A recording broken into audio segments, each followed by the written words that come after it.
এই জন্য আমরা এই মুহূর্তে সিদ্ধান্ত নেওয়া লাগবে, কিয়ামতের দিন আল্লাহ প্রত্যেককে তার উজুরত যা করেছে লোকটা একেবারে পঙ্খানো দেবে, কোনো কম বেশি নেই। ফামান যুহজিহা আনিন নার, খুব কঠিন শব্দ। আমি ব্যাখ্যায় পড়তে গিয়ে আমি নিজে আশ্চর্য হয়ে গেছি, এর আগে আমি এভাবে বুঝিনি। ফামান যুহজিহা, আল্লাহ রাব্বুল আলামিন বলেন যেই লোকটাকে বাঁচিয়ে দেওয়া হবে, যুহজিহা আনিন নার, জাহান্নামের আগুন থেকে বাঁচানো হয়েছে না বাঁচানো হবে? বলেন বলেন। তার মানে পরীক্ষা আমাদের সবার সামনে আছে। ফামান যুহজিহা আনিন নার, যে লোকটাকে জাহান্নামের আগুন থেকে বাঁচানো হবে, ওয়াউদখিলাল জান্নাতা ফাকাদ ফাজ, এবং যাকে জাহান্নামে প্রবেশ করানো হবে না করানো হয়েছে? করানো হবে। যেই লোকটাকে জাহান্নামের আগুন থেকে বাঁচানো হবে, জান্নাতে প্রবেশ করানো হবে, ফাকাদ ফাজ, সেই লোকটা সফল।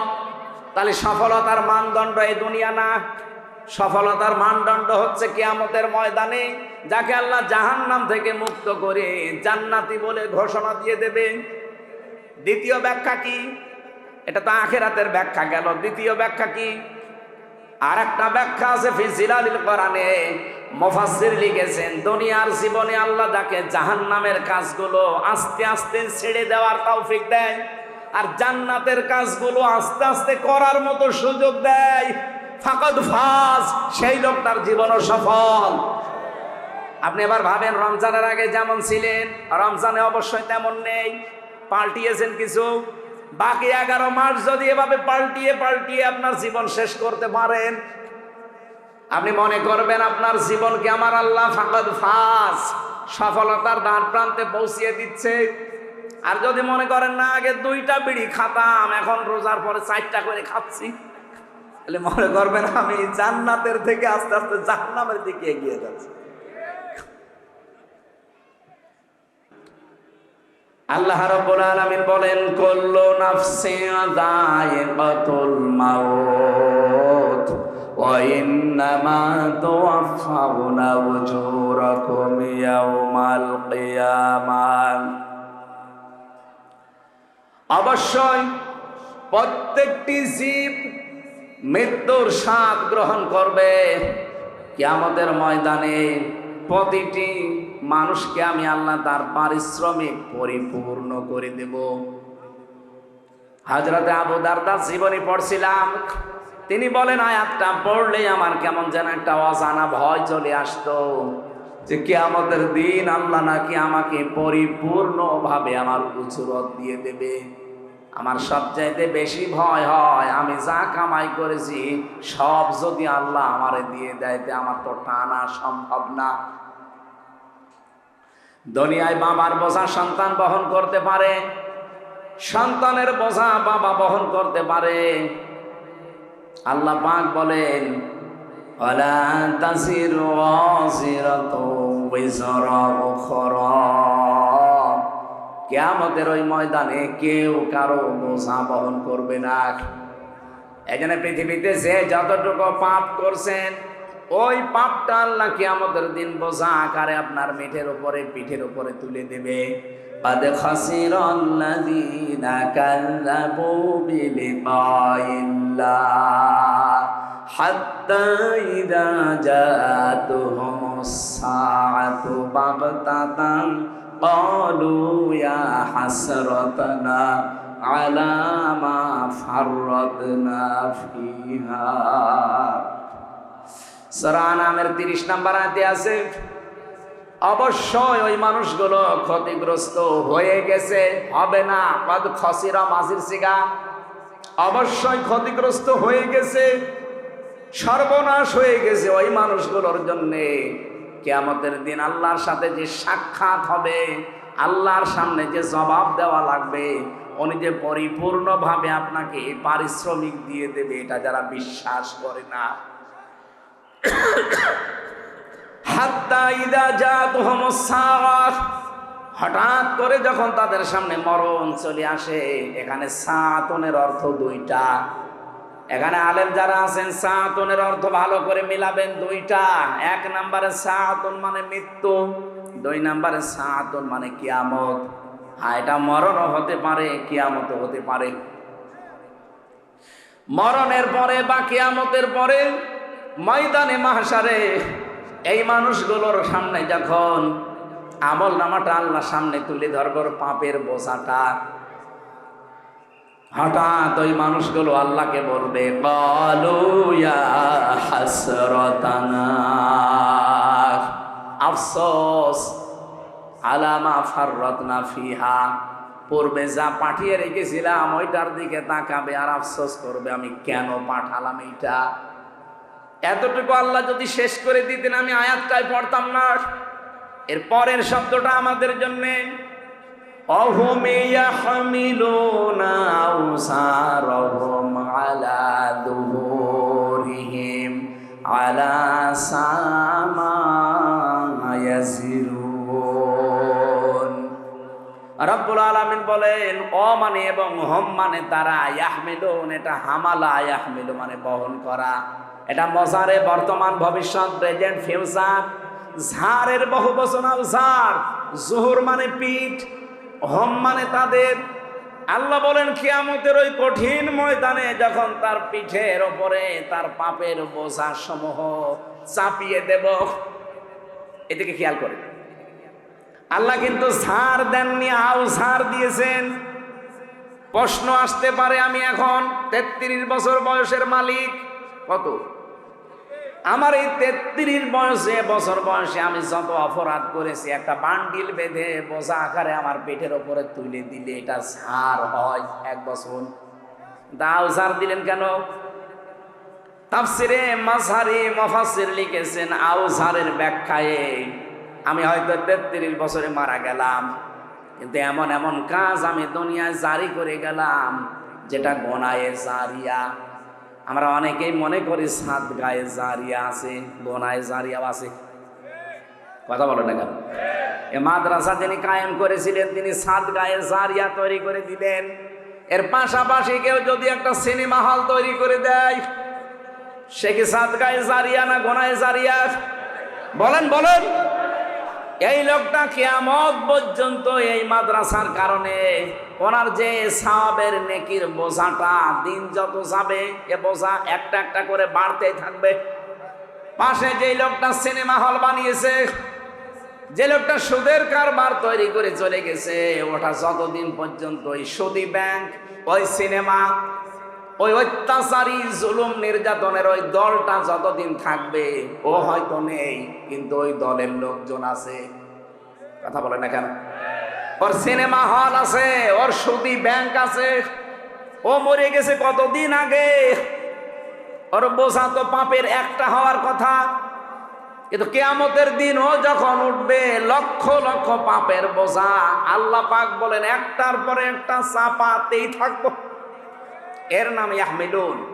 শুধু এখন না, বর্তমান ভবিষ্যৎ, ভবিষ্যৎ বলতে কিয়ামত পর্যন্ত। এখানে আমার এই 33 বয়সে আমি এমন কিছু কথা, এমন কিছু কাজ, এমন কোনো কিছু আঞ্জাম যেন দিয়ে না যায়, আমার একটা বোঝাই তো আমি পারি না, এখন আবার বোঝার পরে বোঝা তৈরি হতে আছে। আল্লাহ রাব্বুল আলামিন বলেন কিয়ামতের দিন যখন এই লোকটা বোঝা বহন করে নিয়ে যাবে, একটার পরে একটা চাপাতে থাকবো, আলা সামা ইয়াসিরুন। ফেরেশতারা দেখে বলবে কত নিকৃষ্ট বোঝা এই লোকটা বহন করে নিয়ে যাচ্ছে। বলেন নাউজুবিল্লাহ। আজকে হয়তো একজনকে হত্যা করে রাস্তা দিয়ে গেলে আপনাকে মানুষ খুনি বলে তাড়া দেবে, ধর্ষণ করে গেলে ধর্ষক বলে তাড়া দেবে। এখন কি এমনকি বাংলাদেশে এখন যে পজিশন, ধর্ষণ করে যদি আপনি জেলে যান আর আপনার পক্ষে যদি কোনো উকিলও দাঁড়ায়, জনগণ সে উকিলকেও পিটিয়ে মেরে ফেলবে। এই যে আয়শা নাকি না, আসিয়া, এই মেয়েটাকে যারা ধর্ষণ করেছিল, ওই ধর্ষকদের পক্ষে যে উকিল দাঁড়িয়েছে, ওই উকিল পর্যন্ত পিটানি খেয়েছে। এই লোকটা ধর্ষক, আপনি ওর পক্ষে দাঁড়ালেন কেন? ওকালতি করার জন্য। এই জন্য উকিলও মায়ের খায়। কিয়ামতের দিন আপনি পাপের বোঝা বহন করে যখন নিয়ে যাবেন, ধর্ষককে দেখলে মানুষ ধর ধর ধর্ষক যাচ্ছে যেমন তাড়া দেয়, খনিকে দেখলে খনি যাচ্ছে ধর তাড়া দেয়, চোর দেখলে চোর যাচ্ছে ধর তাড়া দেয়, ছিনতাইকারী দেখলে বলে ছিনতাইকারী যাচ্ছে ধর তাড়া দেয়। কিয়ামতের দিন ফেরেশতারা বলবে ধর পাপের বোঝা নিয়ে যাচ্ছে। আপনি নিজের সাথে এবার মিলান তো, আপনারে আমার এই 33 বছরে আমি মিলালাম, মাওলানা আজিজুর রহমান ওনার 60 বছরেই মিলাক, জাহাঙ্গীর হোসেন ওনার 60 বছরে মিলাক। কিয়ামতের দিন আমরা যা করেছি কিন্তু আল্লাহ আমার পিঠের উপরে তুলে দেবে, যাই করেন। পাপের বোঝা যদি আল্লাহ তুলে দেয়, ফেরেশতারা যদি বলে দেখ কত নিকৃষ্ট বোঝা হামজা বহন করে নিয়ে যাচ্ছে, ওই সময়ের যে লজ্জা আমি কার কাছে দেব বলেন? ও লজ্জা যেন না লাগে সেই সময় এখনই। এখনো সূর্য পশ্চিম দিকে ওঠে নাই, এখন আমার মরণের গড়গড়ানি শুরু হয়নি, সুতরাং পরিবর্তন হওয়ার সুযোগ নেই। বলেন বলেন, এক্ষুনি সময় পাল্টান। শয়তান তো বাধা আছে, শয়তান তো আপনাকে ধোঁকা দিতে পারবে না, এই বাধা নেই। এরপরেও যদি আপনি পরিবর্তন হতে না পারেন, আপনি মনে করবেন আপনি নিজেই একটা শয়তান। শয়তান বাধা আছে, এরপরও এত সুযোগ থাকার পরও আপনি যদি পাল্টাতে না পারেন, শয়তান বাধা আছে, আপনি পাল্টাতে পারেন না, আপনাকে ধোঁকা দেয় কে? তার মানে আপনি নিজে একটা শয়তান। কথা বলে না কেন? আপনার থেকে তো এখন আমার মনে হয় আশ্রয় চাওয়া লাগবে। আমরা আউযু বিল্লাহি মিনাশ শাইতানির রাজিম বলি, এখন বলা লাগবে আউযু বিল্লাহি মিনাজ যশোর বলা যাচ্ছে না। এই জন্য আমরা এই মুহূর্তে সিদ্ধান্ত নেওয়া লাগবে, কিয়ামতের দিন আল্লাহ প্রত্যেককে তার উজুরত যা করেছে লোকটা একেবারে পঙ্খানো দেবে, কোনো কম বেশি নেই। ফামান যুহজিহা আনিন নার, খুব কঠিন শব্দ, আমি ব্যাখ্যায় পড়তে গিয়ে আমি নিজে আশ্চর্য হয়ে গেছি, এর আগে আমি এভাবে বুঝিনি।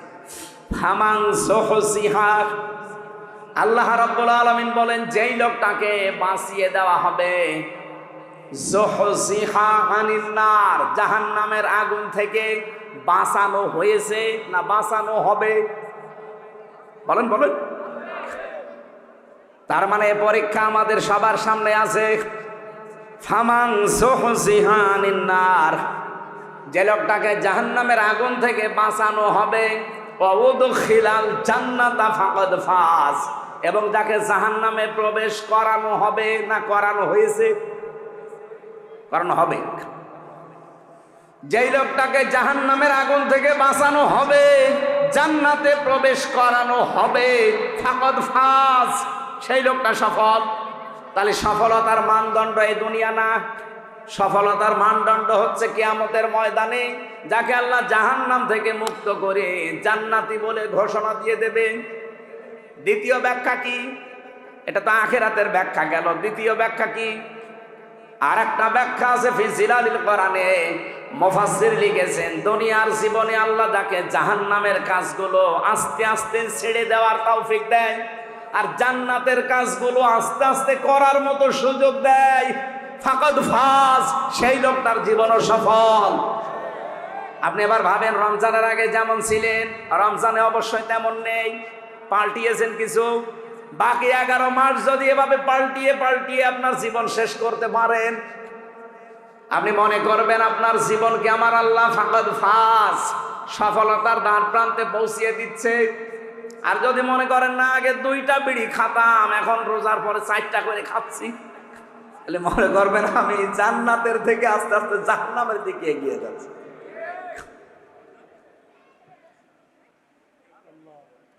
এই যে জান্নাত আর জাহান্নাম 2টা শব্দ, একটা প্রথম জাহান্নামের একটা নাম আছে নার, জাহান্নামের নাম কি? এই জাহান্নামের নার আগুন, এটা পুরোটাই যেহেতু আমার আল্লাহ আগুন দিয়ে জ্বালিয়ে রেখেছেন, এই জাহান্নামে আল্লাহ দেবেন কাদের? এই জায়গায় একটা প্রশ্ন আছে। রব্বুল আলামিন জানিয়েছেন ফাম ওয়া বুরসাতিল জাহিমু লিমাইয়ারা ফাআম্মা মান তাগা ওয়া আসারাল হায়াতাদ দুনিয়া ফাইন্নাল জাহিমা হিয়াল মাআওয়া। বলেন আল্লাহু আকবার। রব্বুল আলামিন বলেন জাহান্নামকে সেদিন দৃশ্যমান করা হবে, তোমাদের সামনে নিয়ে আসা হবে। পৃথিবীতে যারা সীমা লঙ্ঘন করেছে এই মানুষকে, আর দুনিয়ার জীবনকে যারা এসার করেছে, প্রাধান্য দিয়েছে, অগ্র অধিকার দিয়েছে, এই দুইটা গুণ যাদের দুনিয়াতে ছিল তাদের এই জাহান্নামে দেওয়া হবে, আর জাহান্নাম হবে তাদের আশ্রয় স্থল। বলেন নাউজুবিল্লাহ। সূরা নাবার ভেতরে পেয়েছি ইন্না জাহান্নামা কানাত মিরসাদা লিত্তাগিনা মাআবা লাবিসিনা ফিহা আহকাবা। অবশ্যই জাহান্নাম একটা গোপন ফাঁদ, এটা একটা ঘাঁটি। এই ঘাঁটিতে আল্লাহ কাদেরকে দেবেন? লিত্তাগিনা মাআবা, পৃথিবীতে যারা সীমা লঙ্ঘন করেছে আর যারা অস্বীকার করেছে। নবীজি বললেন কুল্লু উম্মতি ইয়াদখুলুনাল জান্নাহ, আমার প্রতিটি উম্মত নারী হোক আর পুরুষ হোক প্রত্যেকেই জান্নাতে যাবে। ইল্লা মান আবা, শুধু যারা আবা তাদেরকে জান্নাত আল্লাহ দেবেন না। সাহাবী বললেন হে রাসূল আবা কারা? কিলা ইয়া রাসূলুল্লাহ মান ইয়া আবা, আবা কি জিনিস? নবীজি বললেন মানা তাআনি দাখালাল জান্নাহ ওয়া মান আসানি দাখালান নার ফাকাদ আবা। হাদিসের শেষ অংশের ব্যাখ্যা হচ্ছে এটা, এই পৃথিবীতে যেই লোকটা আল্লাহর রাসূলের আনুগত্য করে চলবে, এই লোকটা নবীজির সাথে জান্নাতে থাকবে। যারা আল্লাহর রাসূলের আনুগত্য করে চলে না, তার নিয়ম নীতি দেখে চলে না, এই মানুষগুলো ওই আবা। আর আবা যারা অস্বীকারী যারা, এই মানুষগুলো জাহান্নামী। বলেন নাউজুবিল্লাহ। আমাদের শিক্ষা এখান থেকে আমরা আবার আবা হয়ে যাচ্ছে না তো। কুল্লু উম্মতি ইয়াদখুলুনাল জান্নাহ, নবীজির প্রতিটি উম্মতি জান্নাতে যাবে, শুধু আবা ছাড়া। আর জাহান্নামে যাওয়ার যে গুণগুলো শুনলাম তার ভেতরে অন্যতম একটা গুণ, তারা আবা হবে। আবা মানে অস্বীকারী। কি অস্বীকার করে? সত্যকে সত্য জানার পরেও যারা অস্বীকার করে, এই মানুষগুলো হচ্ছে নবীজির ভাষায় আবা।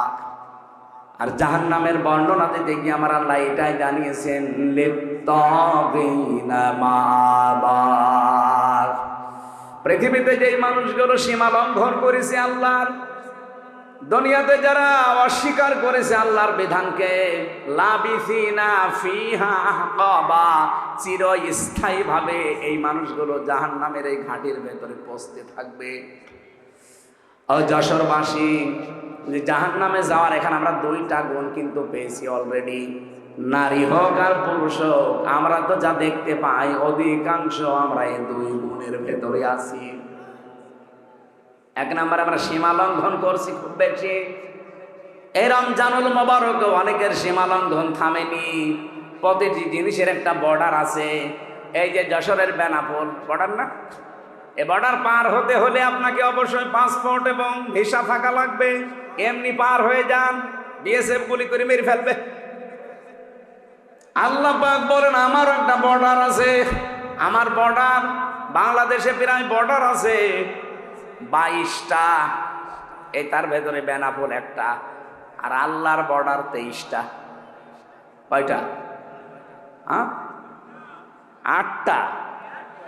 না না, আল্লাহর বর্ডার একটা কে বলেছে আপনাকে? আল্লাহর বর্ডার 500টা। কোরআনে আল্লাহ বর্ডার দিয়েছেন 500।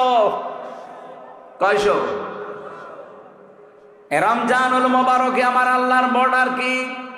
শুধু না খেয়ে থাকলে যদি আপনার রোজা হয়ে যেত। আমি যে হাদিস পড়েছিলাম এবার আলেমদেরকে বলছি, নবীজি কিন্তু আসিয়ামু আজিজি বিহি দেননি, দিয়েছেন কি? আসসাওমু লি ওয়া আনা আজিজি বিহি। সিয়াম আর সাওমের ভেতর পার্থক্য কি? সিয়াম হচ্ছে ধারাবাহিক, কন্টিনিউ, একটার পর একটা আসবে। আর সাওম কিন্তু শুধুমাত্র ধারাবাহিকভাবে আসবে না, এটা পালন করে আপনাকে হক আদায় করে ওই মানে যেতে হবে। এই জন্য অন্যান্য নবীর উম্মতদের উপরে সিয়াম ফরজ ছিল। কি ছিল? আমার এই কথাটা সবাই হয়তো বুঝবেন না, এখানে বোঝার মতো কিছু মানুষ আছে, তাদের জন্য এটা আলাদা বলছি। সিয়াম আর সাওম এক জিনিস না। পৃথিবীতে যত নবীর উম্মত ছিল তাদের উপরে সাওম ফরজ ছিল না সিয়াম? বলেন বলেন। কুতিবা আলাইকুমুস সিয়াম, তোমাদের উপরে রোজা ফরজ করে দিলাম, লিখে দিলাম। কামা কুতিবা আলাল্লাযীনা মিন ক্বাবলিকুম, তোমাদের পূর্বে যারা ছিল তাদের উপরে এই সিয়াম কি ছিল? বলেন বলেন। এটা যেহেতু কন্টিনিউ আসে, ধারাবাহিক, একটার পর একটা চলে আসতে থাকে, আপনি দেখবেন অন্যান্য নবীর উম্মতদের সিয়ামের সাথে আমাদের সিয়ামের মিল নেই। কি? ইহুদিরা মুসা নবীর উম্মত বলে যারা দাবি করে, ওরা এই পৃথিবীর এখন সবচাইতে বড় নিকৃষ্ট জাতি।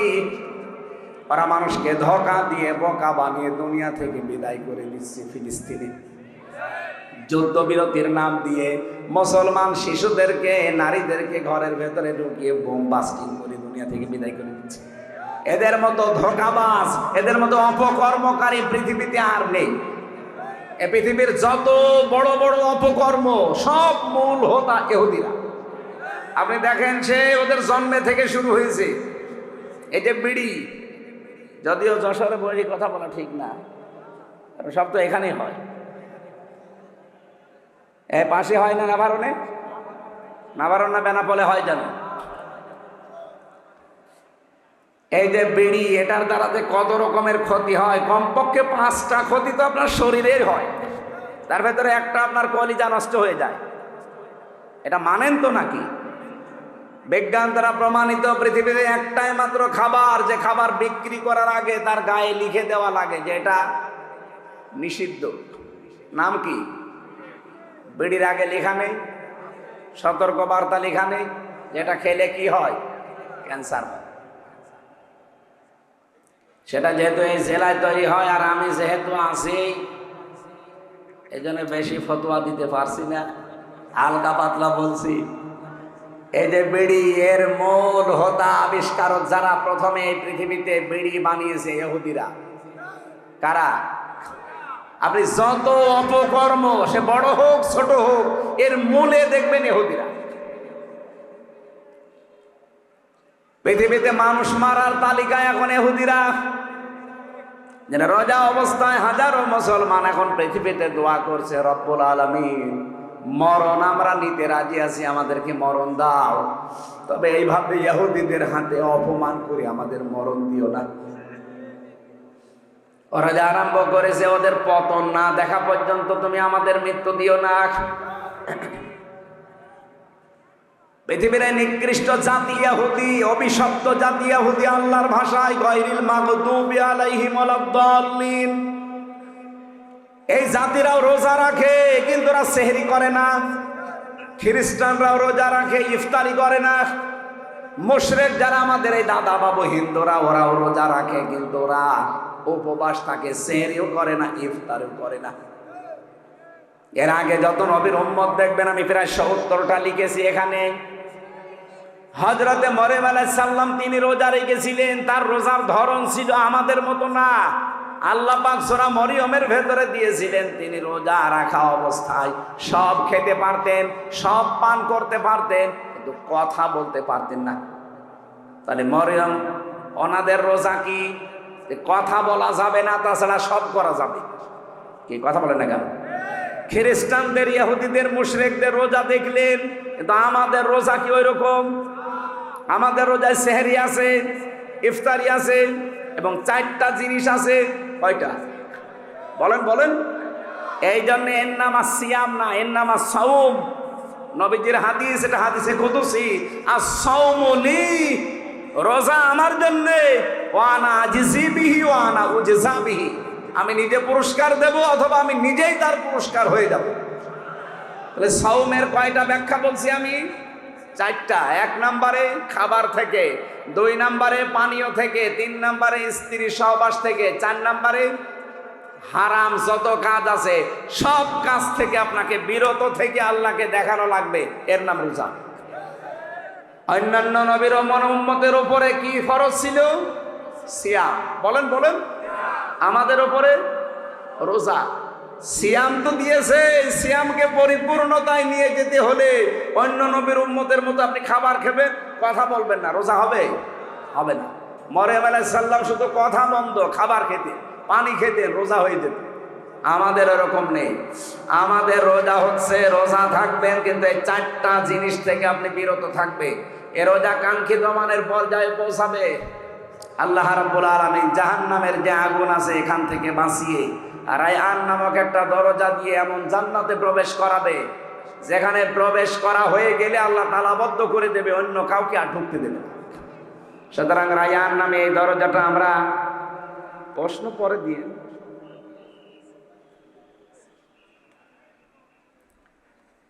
এতক্ষণে না কি করেন কি, এতক্ষণও যদি না করে থাকে, আর আমি পারি না তো ওইটা। আয়াত কি এখন শেষ করবো না, এই পর্যন্ত থাকবে? হ্যাঁ, শেষ করে দেব।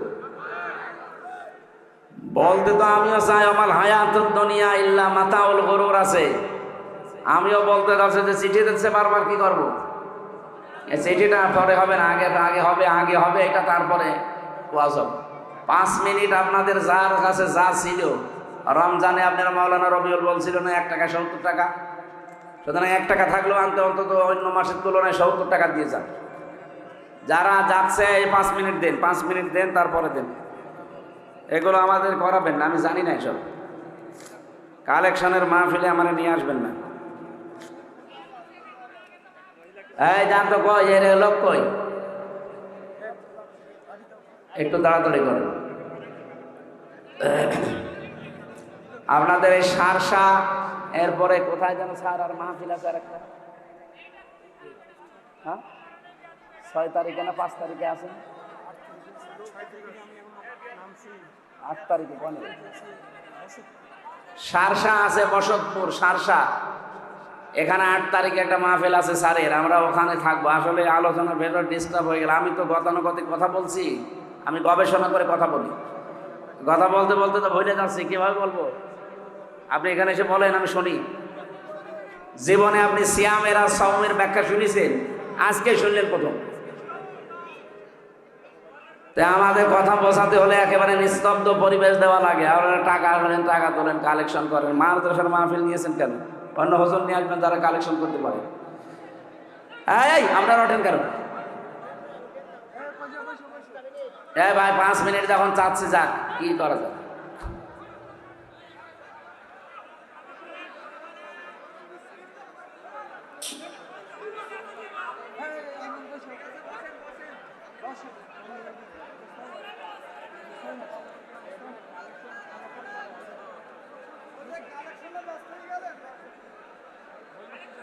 এই মাদ্রাসার জন্য দাদা আমি জীবনও এটা তো বলতামও না, আমি এটা পারিও না। কালেকশন করতে হলে অনেক হাওয়া দেওয়া লাগে, পাম্প দেওয়া লাগে, সাথে আমি কিছুই পারি না। হ্যাঁ, সুবহানাল্লাহ আলহামদুলিল্লাহ লা ইলাহা ইল্লাল্লাহ, সুবহানাল্লাহ আলহামদুলিল্লাহ লা ইলাহা ইল্লাল্লাহ মুহাম্মাদুর। এই দাদা বসেন, বসেন। আপনার দাদার বয়স এখনো হয়নি, কিন্তু দাড়ি নেই তো, এই জন্য মনে করছে মনে হয় অন্য ধর্মের লোক। আপনার দাড়ি রাখবেন ভাই, বয়স তো আমার বাবার মতো মনে হচ্ছে। দাড়ি রাখেন না কেন? দাড়ি রেখে দেবেন, সুন্নত নবীজির এটা। যারা দাড়ি কাটেন তারা তো 24 ঘন্টায় গোনাতে আসে, নবীজির গলায় ছুরি দেওয়ার মতো গোনা হয়। এই জন্য এটা যারা রাখেননি আপনারা রেখে দেবেন। আমরা আসল সফলতা, আসল বিফলতার কথা শোনাচ্ছিলাম। পৃথিবীর জমিন সফল এবং বিফল হওয়ার জায়গা না। এই পৃথিবীতে যদি আমি সারা জীবন না খেয়ে খেয়েও মারা যায়, অপমান হয়েও মারা যায়, মরণের পরে যদি আল্লাহ জাহান্নামের কাছ থেকে, জাহান্নামের আগুন থেকে বাঁচিয়ে জান্নাতি বলে ঘোষণা একবার দিয়ে দেয়, ফাকাদ ফাজ, আমার জীবন সফল। আমরা ওই রকম জীবন তৈরি করার জন্য রেডি আছি না? আমাল হায়াতুদ দুনিয়া ইল্লা মাতাউল গুরুর। আল্লাহ খুব আফসোস নিয়ে জানিয়েছে, পৃথিবীর জমিনটা প্রতারণা, খেলতামাশা, ধোঁকাবাজি ছাড়া কিচ্ছু না। আপনার মা বাবা, ওইটাও ধোঁকা। মনে আসতে পারে, হ্যাঁ হুজুর মা বাবার কথা বললেন, তাদের দিকে চাকালে সওয়াব হয়, হজের সওয়াব হয়, কিন্তু তারাও ধোঁকা। যেহেতু মাতাউল গরুর বহু বচন দিয়েছেন আল্লাহ, পৃথিবীর কোনো কিছু ধোঁকা বাদ দিয়ে নেই। আপনি মা বাবার যে হক আছে ওইটা আদায় করবেন না, মা বাবারও মন পাবেন না। কি কথা বলেন না কেন? স্ত্রী আমাকে ভালোবাসে, স্ত্রীও ধোঁকা। আমি নিজের থেকে বলছি, আমি যদি এখন হামজা আমার 33 বছর, আমার ম্যাডামের 26 বছর, এখন যদি সত্যি আপনারা বলেন যে হুজুর মরে গেছে, হয়তো কান্নাকাটি করবে, পাগল হয়ে যাবে 2-3 দিন।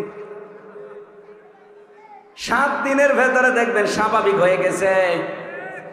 4 মাস 10 দিনের ভেতরে ওর মার বাবা এসে আমার মা বাবাকে বলবে হামজা তো মরিয়ে গেছে, মেয়ে এখন রেখে করবো কি, দেন অন্য জায়গায় বিয়ে দেবো। ঠিক মানে দেবে। 7 দিন পরে দেখবেন ম্যাডাম ওর বাবারে কল দিয়ে বলবে, আব্বা হামজা তো কি ছিল, এ জামাই পেয়েছি 100 ভাগ ভালো, একেবারে পারফেক্ট জামাই, অথচ আমি কি করিনি তার জন্য। সব ভুলে যাবে মাত্র 7 দিনে। কয় দিনে? যেন দুনিয়ার জীবনটা পুরা ধোঁকা। হ্যাঁ, আমি স্ত্রীর সাথে ভালো ব্যবহার করব, আমার স্বামীর হক আমি আদায় করব, এই জন্যে এটা দিয়ে যেন আমার আখিরাত তৈরি হয়। এক কথা বলেন না কেন? আমার সন্তানের প্রতি আমার দায়িত্ব পালন করব, যেন এটা দিয়ে আমার আখিরাত তৈরি হয়। তাছাড়া পৃথিবীতে এই চোখ খোলা আছে, সম্পর্ক আছে, চোখ বন্ধ হয়ে গেলে সম্পর্ক শেষ, সব সম্পর্ক কাট হয়ে যাবে। ফাইদা নুফিখা ফিস-সূর ফালা আনসাবা বাইনাহুম ইয়াউমাইদি ওয়ালা ইয়াতাসালুন। নসবের বহু বচন আনসাব। আল্লাহ বলেন একটা সম্পর্ক থাকবে না, চোখ বন্ধ, সব সম্পর্ক কাট হয়ে যাবে। আপনার স্ত্রী আপনার আর পরিচয় থাকবে না, আপনার সন্তান আপনার পরিচয় নেই। এমনকি কোরআনের আয়াতের ব্যাখ্যা হচ্ছে কিয়ামতের দিন কোন কোন সন্তান তার মায়ের পা ধরে থাকবে 500 বছর। 500 বছর পরে ওর মুখের ওপরে লাথি দিয়ে বলবে, সন্তান পাবো কোথায়, দুনিয়ায় বিয়েই হয় না। এই জন্য দুনিয়ার জীবনটা যেহেতু ধোঁকা, খেল তামাশা, রং তামাশা, এটা গুরুর। আমি সহ প্রত্যেকেই যেন এটা বোঝবান হই। আমি এটা জেলে যেয়ে আরো বেশি বুঝেছি, কারণ আমি ওখানে আটকা জীবনে ছিলাম। বাস্তবতা আমি বুঝেছিলাম যে দুনিয়ার জীবন তো আসলেই ধোঁকা। আমি যদি এখন মরে যেতাম কি হইতো, এখান থেকে লাশটা বের করে দিত, 2-4 দিন ম্যাডাম কান্নাকাটি করে কবরে দিয়ে ওই বলতো আল্লাহ আমার স্বামীকে মাফ করে দিও, দিয়ে আর একটা সংসার করে ঠিক চালিয়ে যাচ্ছে কাজ। এই জায়গায় পড়ে যদি আমার বিশাল আখেরাত আমি নষ্ট করে ফেলি, আমার মতো পাগল দুনিয়ায় আছে। এই জন্য পাগলামি করা যাবে না। রমজানুল মোবারক সংযমী হওয়ার মাস, যেহেতু আমরা অনেকে সংযম অলরেডি হয়ে গেছি, আর সামনে আরো বেশি সংযম হওয়ার চেষ্টা চালাবো। আর রোজায় থেকে তো 2 ঘন্টা প্রায় 30 মিনিট, ওখানে 1 ঘন্টা 15 মিনিট, এখানে 1 ঘন্টা 15 মিনিট, এই 2 ঘন্টা 30 মিনিট আমার গলা শুকিয়ে যাচ্ছে। আগামীতে আবার আসবো, যখন রমজানের পরে আবার মাহফিল আছে, রমজানের পরে স্যারের এখানে আছে, বসতপুরে আছে, ওখানে কথা বলবো ইনশাআল্লাহ। আল্লাহুম্মা আমিন। লা ইলাহা ইল্লা আনতা সুবহানাকা ইন্নী কুনতু মিনাজ জালিমিন। আল্লাহ তাআলা রমজানুল মোবারকে আমার অসুস্থ শরীর, গলাও শুকিয়ে যাচ্ছে, এই জন্য আমি আর বেশিক্ষণ টানতে পারলাম না। যতটুকুই বলেছি আল্লাহ আমল করার সুযোগ দাও। এই আয়াতটা আমাদের জীবনে তুমি 100 ভাগ কার্যকর বানিয়ে দাও। কিয়ামতের দিন যেন এই আয়াতটা আমাদের পক্ষে সাক্ষী দিয়ে জান্নাতে পৌঁছিয়ে দেয়। ফামানে যুহজিহা আনিন নার ওয়া উদখিলাল জান্নাতা ফাকাদ ফাজ।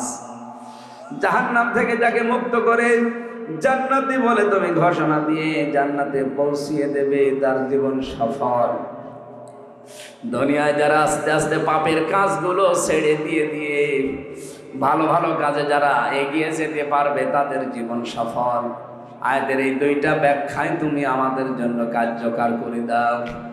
সম্মানিত মা বোনেরা যারা পর্দার আড়ালে বসে আছে, এদেরকে তুমি খাদিজার মতো, আয়েশার মতো বানিয়ে দাও। কত মানুষ অসুস্থ, আল্লাহ তুমি শেফায়ে কামিলা আজেলা নসিব করে দাও। যে পরিবারে শান্তি নেই, মেয়েদেরকে তুমি শান্তি দান করো। যারা অসুস্থ, অনেকে এমন রোগ আছে মানুষের কাছে বলাও যায় না, আল্লাহ আমাদের রোগগুলো তুমি শেফা দিয়ে দাও। সন্তানাদি যাদের দিয়েছো আল্লাহ মানুষের মতো মানুষ বানাও। দুনিয়ার জীবনের সফর শেষ করলে তারা যেন দোয়া করে, রব্বির হামহুমা কামা রব্বায়ানি সাগীরা। মাহফিলের সম্মানিত সভাপতি, প্রধান অতিথি, বিশেষ অতিথি, যত মানুষ এখানে এসেছে সবাইকে তোমার কাছে দিয়ে গেলাম, ওমরের মতো বানিয়ে দাও। এই গগা এলাকায় মাটির নিচে যত মানুষ ঘুমিয়ে আছে কোরআনের ইজ্জতে মাফ করে দাও। আল্লাহ তাআলা কখন কার কাছে আজরাইল এসে যায় জানি না, যখনই আসবে জীবনে একবার হলেও যেন বলতে পারি লা ইলাহা ইল্লাল্লাহু মুহাম্মাদুর রাসূলুল্লাহ। আসসালামু আলাইকুম।